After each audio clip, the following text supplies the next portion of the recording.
वन्दे पद्मकरां प्रसन्नवदनां सौभाग्यदां भाग्यदां हस्ताभ्याम् अभयप्रदां मणिगणैः नानाविधैर्भूषितां भक्ताभीष्टवरप्रदां हरिहरब्रह्मादिभिः सेवितां पार्श्वे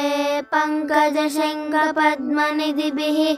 युक्तां सदा शक्तिभिः सरसिजनिलये सरोजहस्ते धवलतमां शुकगन्धमाल्यशोभे भगवती हरिवल्लभे मनोज्ञे त्रिभुवनभूषिकरि प्रसीद मह्यम्। प्रकृतिं विकृतिं विद्यां सर्वभूतहितप्रदां श्रद्धां विभूतिं सुरभिं नमामि परमात्मिकां। वाचं पद्मालयां पद्मां शुचिं स्वाहां स्वदां सुधां धन्यां हिरण्मयीं लक्ष्मीं नित्यपुष्टां विभावरीं अदितिं च दितिं दीप्तां वसुधां वसुधारिणीं नमामि कमलां कान्तां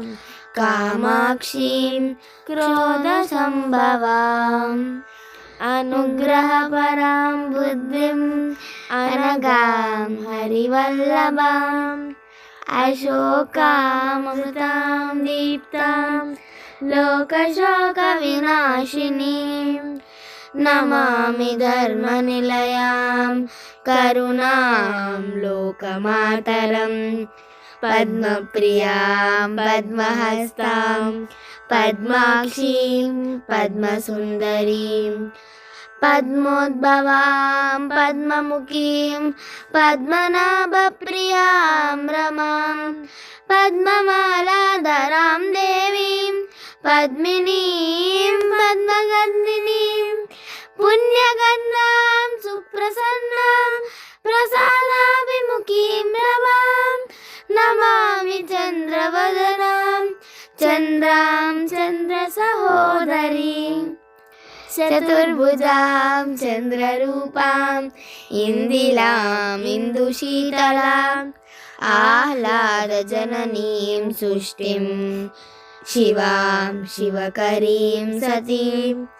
विमलां विश्वजननी तुष्णीं दारिद्र्यनाशिनीं प्रीतिपुष्करिणीं शान्तां शुक्लमाल्याम्बरां प्रियं भास्करीं बिल्वनिलयां वरारोहां यशस्विनीं वसुन्धरामुदाराङ्गां हरिणीं हेममालिनीं धनधान्यकरीं सिद्धिं स्त्रैणसौम्यां शुभप्रदां नृपवेश्मगतानन्दां वरलक्ष्मीं वसुप्रदां शुभारां हिरण्यप्राकारां समुद्रतनयां जयां नमामि मङ्गलां देवीं विष्णुवक्षस्थलस्थितां विष्णुपत्नीं प्रसन्नाक्षीं नारायणसमाश्रितां दारिद्र्यध्वंसिनीं देवीं सर्वोपद्रवनारिणीं नवदुर्गां महाकालीं ब्रह्मविष्णुशिवात्मिकां त्रिकालज्ञानसम्पन्नां नमामि भुवनेश्वरीं लक्ष्मीं क्षीरसमुद्रराजतनयां श्रीरङ्गधामेश्वरी दासीभूतसमस्तदेववनितां लोकैकदीपाङ्कुरां श्रीमन्मन्दकटाक्षलब्धविभव ब्रह्मेन्द्रगङ्गाधरां त्वां त्रैलोक्यकुटुम्बिनीं सरसिजां वन्दे मुकुन्दप्रियां मातर्नमामि कमले कमलायताक्षी